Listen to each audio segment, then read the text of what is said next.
আল্লাহর ওলি তার হাতের 10টা আঙ্গুল আগুন দিয়ে পুড়ায় ফেললো। একবার জোরে বলা যাবে আল্লাহু আকবার।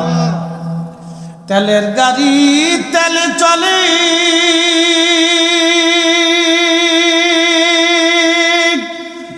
হাওয়ার গাড়ি হাওয়ায় উড়ে, বিনা তেলে চালায় গাড়ি নবী সুলাইমান। আমরা সেই মুসলমান, আমরা সেই মুসলমান। আমরা জীবন দিব কিন্তু বেঈমানদের কাছে ঈমান দেব না। কথা বলেন ঠিক না ঠিক? বাতিলের সাথে কোনো আপোষ হতে পারে না, মিথ্যার কাছে কখনো মাথা নত হতে পারে না। আল্লাহর ওলির বড় সন্তানেরা খুব মনোযোগ দিয়ে কথা শুনে যাবেন। এই যুবক 10টা আঙ্গুল পুড়িয়ে ফেলল। আল্লাহ তাকে মহিলা থেকে বাঁচানোর জন্য মেয়েটা স্টক করে আল্লাহ তার জান কবজ করাইল। জান কবজ হয়ে যাওয়ার পরে মেয়েটা যখন খানকার ভিতরে মারা গেল, তখন ওই যে বকেটা লোকগুলি তারা চিন্তা করলো মেয়েটা তো মরে গেছে, এখন তারে ফাঁসানোর জন্য আরেকটা বুদ্ধি করলো। রাষ্ট্রের সৈন্যবাহিনী রাজার সৈন্যদেরকে ডেকে এনে বলল, দেখো এই খানকার ভিতরে একটা মেয়ে মারা গেছে, ওই যুবকটা এই মেয়েটাকে ধর্ষণ করে হত্যা করে ফেলছে, এই ঘটনা গোপনে চাপা দেওয়ার জন্য মেয়েটাকে মেরে ফেলে দিচ্ছে। পড়ছেন আর এক বিপদে, নতুন বিপদ। আল্লাহ তার ওলিদেরকে পরীক্ষা করে। রেজবি হুজুরকে ভৈরবের নদীর মধ্যে ফেলে দেওয়ার পরে ৪৫ ঘন্টা পরে আল্লাহ ভাষায় উঠাইছে। কথা করবে কেন জোরে বলে?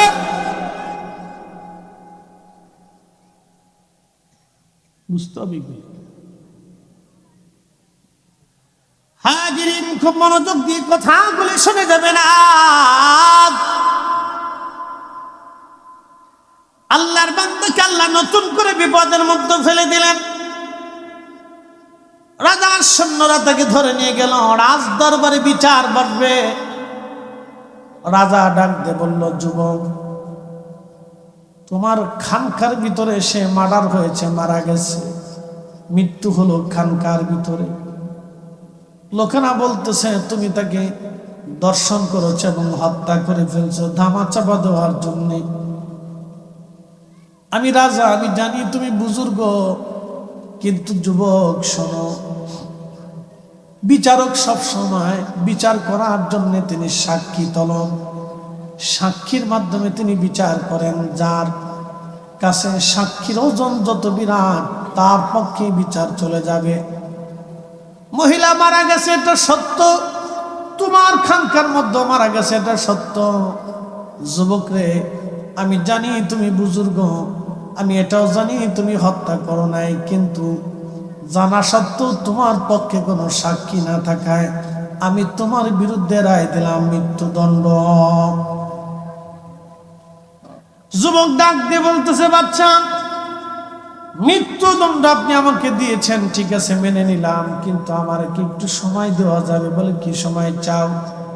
বলে আমি 2 রাকাত নামাজ পড়ে আমি আমার মালিকের সাথে একটু কথা বলতে চাই। একসাথে বলবেন কি মারহাবা? ওই জমানার উম্মত থেকে এই জমানার উম্মতের পাওয়ার 70 গুণ। কত গুণ? তারা যদি আল্লাহর সাথে কথা বলতে পারে, তাহলে এই জমানার ওলিরা আমার আল্লাহর সাথে কথা বলে। মনোযোগ দিবেন যুবক। আল্লাহর ওলি ওযু করে 2 রাকাত নামাজে দাঁড়ায় গেলেন। কোরআনে আল্লাহ বলে দিলেন, ইয়া আইয়ুহাল্লাযীনা আমানুস্তাঈনু বিস-সাবরি ওয়াস-সালাত। হে ঈমানদার, ঈমানদার, ঈমানদার, তুমি আমি আল্লাহর সাহায্য না। প্রথম পদ্ধতি সবর, দ্বিতীয় পদ্ধতির নাম সালাত। নামাজের মাধ্যমে তুমি আমি আল্লাহর সাহায্য নাও। এবার আজকে ওরা কারা যারা নামাজের পরে দোয়া মানে না? যারা নামাজের পরে দোয়া মানে না মূলত তারা আল্লাহর কোরআন মানে না। যারা কোরআন মানে না আমরা তাদের সাথে দুষ্ট করতে পারি না।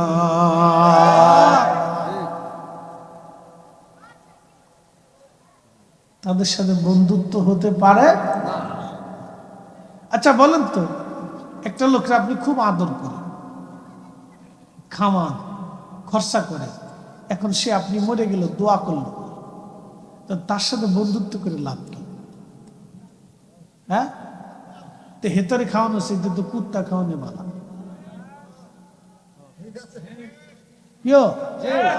কথা কন না, আস্তে আস্তে করতেছেন যে আপনি চুপচাপ রয়েছেন, ঘুম টুম দিলেন নি? উঠেন উঠেন উঠেন উঠেন উঠেন। কথা কি খারাপ পেয়েছিনি? বাড়ি কুত্তা খাওয়ানি ভালো। হ্যাঁ, তার লাগে দুষ্টামি করে লাভ কি?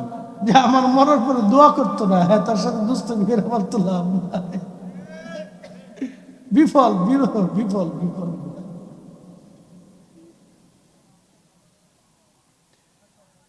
ভাই খুব মনোযোগ দিবেন। যে দোয়া মানে দোয়া করে দুষ্ট তো তার সাথেই হওয়া দরকার, কারণ আমি জানি আমার মরার পরে তারা দোয়া করবে।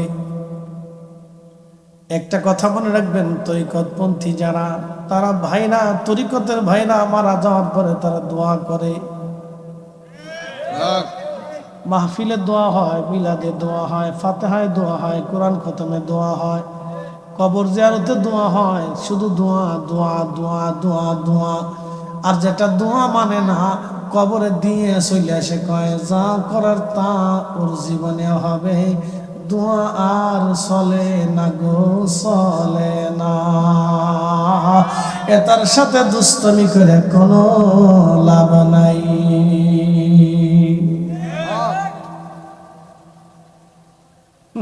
খাও দুষ্টমি, বেহুদে খাওয়াবে। কুমিল্লার মুসলমান মনোযোগ দিবেন।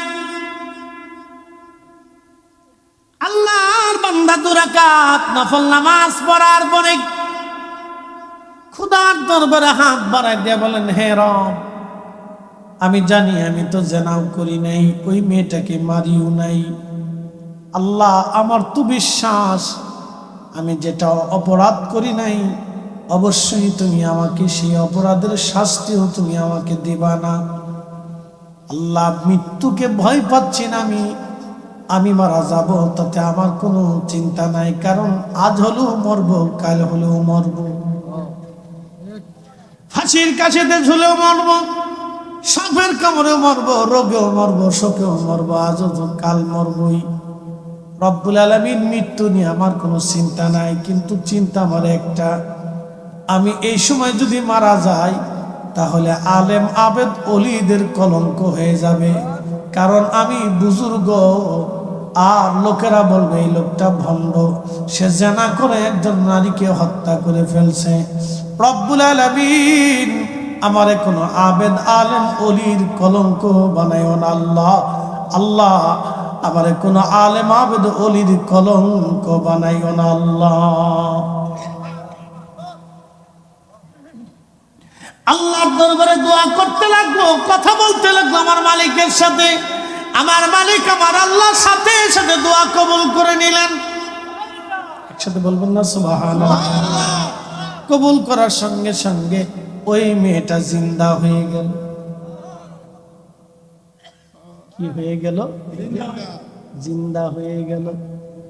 আগের যুগের অলিদের কারণে যদি মরা মানুষ জিন্দা হয়ে যায়, তাহলে এই যুগের অলিদের কারণেও মরা মানুষ জিন্দা হবে। তাদের সম্মান বাঁচানোর জন্য আমার আল্লাহ মরারে জিন্দা বানাবে, অতএব রাজারে ফকির বানাবে, ফকিরকে রাজা বানাবে।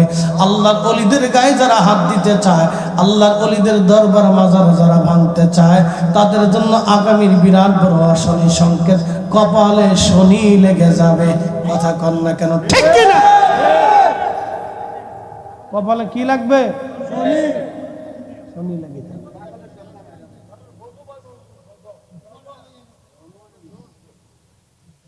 ধরছে না, বুঝে লেগেছে।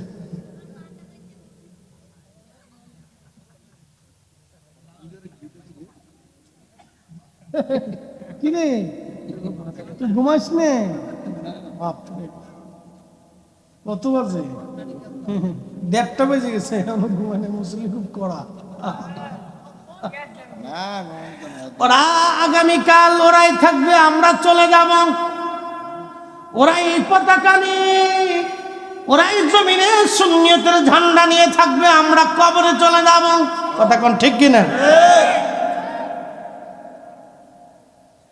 আগের যুগের ওলির ইজ্জত বাঁচানোর জন্য যদি আল্লাহ মারা জিন্দা বানায়, সেটা বলুন আল্লাহু আকবার। قل اللهم مالك الملك تؤتي الملك من تشاء।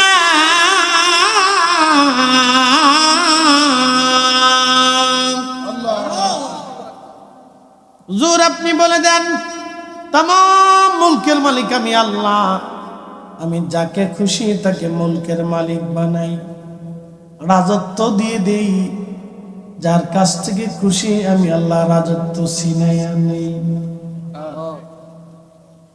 এই জন্য খাজা বাবা আজমিরি দিল্লির মসনদে বসেন নাই, কারণ জানে এই মসনদ তো চিরদিনের জন্য না। তিনি আল্লাহ এবং তার রসুলের প্রেমের মসনদে বসলেন, যার কারণে আজকে কোটি কোটি কোটি কোটি মানুষ 800-900 বছর ধরে ওনার মাজারে এখনো জিয়ারত চলে। কি কথা বল না কেন? ভারতের উগ্রবাদী সন্ত্রাসী হিন্দু গোষ্ঠী তারা বলল খাজা বাবার মাজারে আগে মন্দির ছিল, আমরা মাজার ভাঙ্গা মন্দির বানাবো। ওরা হাজার চেষ্টা, ওরা জানে না ওদের 14 গোষ্ঠী খাজা বাবার সাথে যুদ্ধ করে পারে নাই। কথা কর না কেন যারা বলে? বাংলাদেশের মসজিদের কাছ থেকে ওরা শিখছে। দেখছে বাংলাদেশে ভেঙে ফেলে দেয়, তা আমরা এটা ভাঙবে। ওরা জানে না খাজা বাবার দরগাহে হাত দিলে ভারত টুকরা টুকরা হয়ে যাবে। কথা কর না কেন? বিশ্বাস আসেনি? ভারত টুকরা টুকরা হয়ে যাবে, ভারত টুকরা টুকরা হবে। ওরা জানে না ওরা কোথায় হাত দিতে চায়। এরা নতুন নতুন ফেসবুকের হিন্দু, নতুন নতুন ফেসবুকের হিন্দু, ফেসবুক থেকে হিন্দু হয়েছে আর কি, বুঝে দেয়। বুঝবেন, একটু রক্ত মনে হয় গরম হয়েছে আর কি, বেশি বুঝতেছে না। কোথায় হাত দিবার চায়? 850 বছরে কেউ সাহস করে নাই যা কোনোদিন। কথা কর না কেন? 850 বছরে কেউ কোনোদিন সাহসী, ওরা সাহস করে না। ল্যাংটা ফ্যাংটা আজারের মাঝে দেখিস। শুনিয়া যান সুন্নি মুসলমান, সেই জমানার ওলির ইজ্জত বাঁচানোর জন্য আল্লাহ মরাকে জিন্দা বানাই দিলেন। একসাথে বলুন আল্লাহ আল্লাহ। এই জমানার ওলির ইজ্জত বাঁচানোর জন্য আল্লাহ রাজত্ব ধ্বংস করে দেবেন। কথা বলেন, কথা বলেন। রাজত্ব ছিনাই নেবেন। কথা কন না কেন? অপমান অপদস্থ আল্লাহ করাবেন, কোন চিন্তার কারণ। জিন্দা হয়ে গেল মহিলা, জিন্দা হয়ে মহিলা কথা বলা শুরু করলো, শোনো তোমরা যাকে আজকে অপরাধী ভাবতেছ, এই যুবক আল্লাহর ওলি আমাকে হত্যা করেই নাই, আমার সাথে জেনাও করে নাই, বরং আমার বাহানা থেকে বাঁচার জন্য তার 10টা আঙ্গুল সে আগুন দিয়ে পুড়িয়ে ফেলে দিয়েছে। তার আঙ্গুলের দিকে তাকাও, সে 10টা আঙ্গুল পুড়াইয়া আমার খপ্পর থেকে, জেনা থেকে নিজেকে হেফাজত করেছে। এই কথা বলে মহিলা আবার মৃত্যু কোলে ঢলে পড়ল। বাদশা দৌড়ায় এসে দেখলো, 10টা আঙ্গুল তার আগুন দিয়ে পোড়ানো আছে। বাচ্চা বলল, হুজুর ক্ষমা করে দেন, ভুল হয়ে গেছে আমাদের, ক্ষমা করে দেন, আপনি নির্দোষ। একবার জোরে বলা যাবে আল্লাহু আকবার। বলেন ওলিদের ইজ্জতের মালিক কে? মান আদালি ওয়ালিয়ান, মান আদালি ওয়ালিয়ান, মান আদালি ওয়ালিয়ান ফাকাদ আযানতুহু বিল হারব। আল্লাহর ওলিদের সাথে যারা দুশমনি করে, আমার আল্লাহ তার সাথে যুদ্ধ করে। আল্লাহর ওলিদের সাথে যারা দুশমনি করে, আমার আল্লাহ তাদের সাথে যুদ্ধ করে। কথা বলেন ঠিক কিনা? অতএব আল্লাহর ওলিদের সাথে যারা যুদ্ধ করবে, আমার আল্লাহ তাদের সাথে যুদ্ধ করবে। কপাল নসিব এমন পুরা পড়বে যেই পুরার আর বাপ মা নাই। কথা ক্লিয়ার, কোনো ভেজাল টেজাল নাই। জমিন আল্লাহর ওলিদের, কিয়ামত পর্যন্ত জমিন আল্লাহর ওলি টিকে থাকবে। কারণ ওলি না থাকলে পৃথিবী ধ্বংস হয়ে যাবে, পৃথিবী ধ্বংস হয়ে যাবে, পৃথিবী ধ্বংস হয়ে যাবে। ওলি না থাকলে পৃথিবী ধ্বংস হবে। কিয়ামত পর্যন্ত জমিনে ওলি থাকবে, ওলি শূন্য হবে না। ওলি আল্লাহর বাংলাদেশ, শহীদ গাজীর বাংলাদেশ, রহম করো আল্লাহ, রহম করো আল্লাহ। এই শাহজালালের বাংলাদেশ, শাহপরানের বাংলাদেশ, রহম করো আল্লাহ, রহম করো আল্লাহ।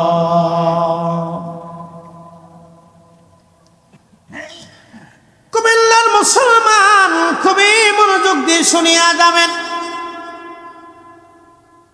বলছিলাম ঈমানের কথা, ঈমান।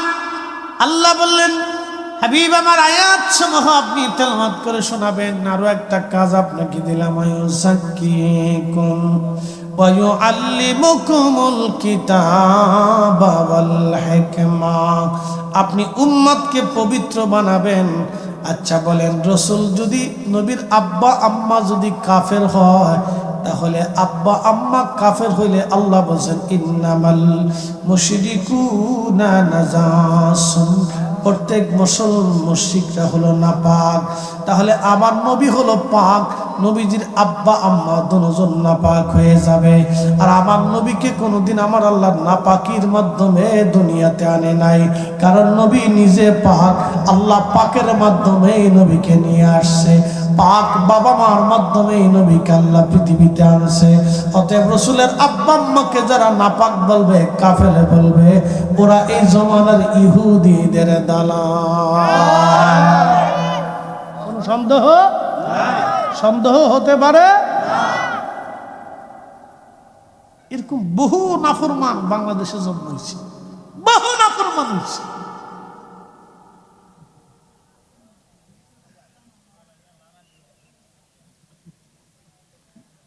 শোনেন, টাকার জোর তো খুব মারাত্মক জোর, কথা ঠিক আছে না? মধ্যপ্রাচ্য থেকে তেল বেচার টাকা আসে, তো কসকসা টাকা। এরকম বহু জনের ইমান নষ্ট হচ্ছে। আমাদের দেশে কত যুবক বিপদগামী হয়ে যাচ্ছে নিজের অজান্তে। আচ্ছা বলেন তো, একজন মুসলমান কাবা শরীফের গিলাপ দিয়েও যদি তার কবর দেওয়া হয়, আর সে মৃত্যুর সময়, কবরে যাওয়ার সময় বিশ্বাস করে গেল রাসূলের আব্বা আম্মা কাফের, লাভ হবে ভাই? ইসলামের প্রথম মুজাদ্দিদ, দেখেন পৃথিবীর সব মুজাদ্দিদদের কিন্তু একই আকীদা। একসাথে বলবেন আল্লাহু আকবার। পৃথিবীর যত মুজাদ্দিদ আসছে সবারই একই মানহাজ, একই আকীদা। ইসলামের প্রথম মুজাদ্দিদ, তার নাম ওমর ইবনে আব্দুল আজিজ রাদিয়াল্লাহু আনহু, যাকে ইসলামের দ্বিতীয় ওমর বলা হয়। আল্লামা ইমাম জালালউদ্দিন আস-সুয়ুতি রাদিয়াল্লাহু আনহু, তিনি নবম শতাব্দীর মুজাদ্দিদ। একসাথে বলবেন না মারহাবা। মারহাবা। তিনি একটা কিতাব লিখছে আল হাবি লিল ফতোয়া, আল মুজাল্লাদুস সানি, একটা অধ্যায় করেছেন মাসালিকুল হুনাফা বিওয়ালিদাইল মুস্তাফা সাল্লাল্লাহু আলাইহি ওয়াসাল্লাম। আল্লাহর নবীর পিতামাতা দুইজন জান্নাতি, এই ব্যাপারে তিনি একটা রিসালা করছেন। এটা আমি অনেকবার তেলাওয়াত করছি, অনেকবার পড়ছি। এই রিসালার মধ্যে তিনি একটা ঘটনা লেখেন। ইসলামের প্রথম মুজাদ্দিদ তিনি ওমর ইবনে আব্দুল আজিজ, ওনার একজন গভর্নরকে তিনি তলব করেছেন। গভর্নরকে ডেকে এনে বললেন, গভর্নর তুমি বলো মুসলমানদের গুরুত্বপূর্ণ পদে একজন কাফেরকে তুমি কেন নিয়োগ দিলা? গভর্নর বলল, আমিরুল মুমিনিন, আল্লাহ আপনাকে মাফ করে দেন, আমি একজন কাফেরকে নিয়োগ দিলাম, তাতে আপনি প্রশ্ন করলেন। আপনি কি জানেন না নবীজির বাবা মা দুইজন কাফের ছিল? আমার দিকে তাকান। তার মানে শয়তান আগেও ছিল। জোরে বলেন, জোরে বলেন, কথা ঠিক কিনা? শয়তান, এই নাফরমান আগেও ছিল, ইমানদারও ছিল। তাহলে সারা জীবনে ইমানদার আর এই দুশমনের রসুলের সাথে আমাদের আশিকের রসুলদের যুদ্ধ করতেই হবে। এই কথা কর না কেন? এই হাত উঁচু করে বলেন, হাত উঁচু করে, হাত উঁচু করে বলেন। রাজি আছেননি? আল্লাহ কবুল করুন বলেন আমিন।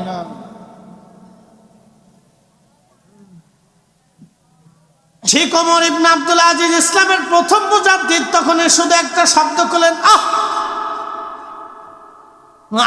লিসানাক, তো জিভ কেটে ফেলতাম। ইয়াদাক, তোর হাত কেটে ফেলতাম। একসাথে বলবেন আল্লাহু আকবার। একসাথে জোরে বলবেন, জোরে জোরে। হ্যাঁ, জবান যে না বলবেন বুঝবো কিপটে। একসাথে বলেন আল্লাহু আকবার। বলেন ইয়া রাসূলুল্লাহ, বলেন ইয়া রাসূলুল্লাহ। কষ্ট হচ্ছে আপনার? খুব মনোযোগ দিবেন। হাজিরিন, ভালো করে কথাগুলি শুনবেন, শুনিয়া জানবো মুসলমান। আক্তালি সানাক, আমি তোর জিভ কেটে ফেলতাম। বলেন না মারহাবা। আমি তোর কি কেটে ফেলতাম? জিভ কেটে ফেলতাম। আক্তা ইয়াদাক, আমি তোর হাত কেটে ফেলতাম।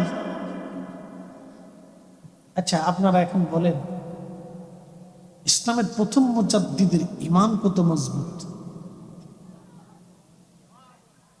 আজকে যদি উনি বেঁচে থাকতেন তাহলে কি হইতো? যেই মৌলবীরা বলে রসুলের আব্বা আম্মা কাফের, ওদেরকে ধরে ধরে এনে জিভ কেটে ফেলতেন। কথা কান না কেন? জোরে বলেন। তাহলে হক আর বাতিল আগেও ছিল, এখনো কিয়ামত পর্যন্ত এই যুদ্ধ আমাদের করেই যেতে হবে। কথা বলেন ঠিক না বেশি? যত মুজাদ্দিদ পৃথিবীতে আসছে সবার মানহাজ কি? এক। জোরে বলেন, সবার তরিকা কি? এক।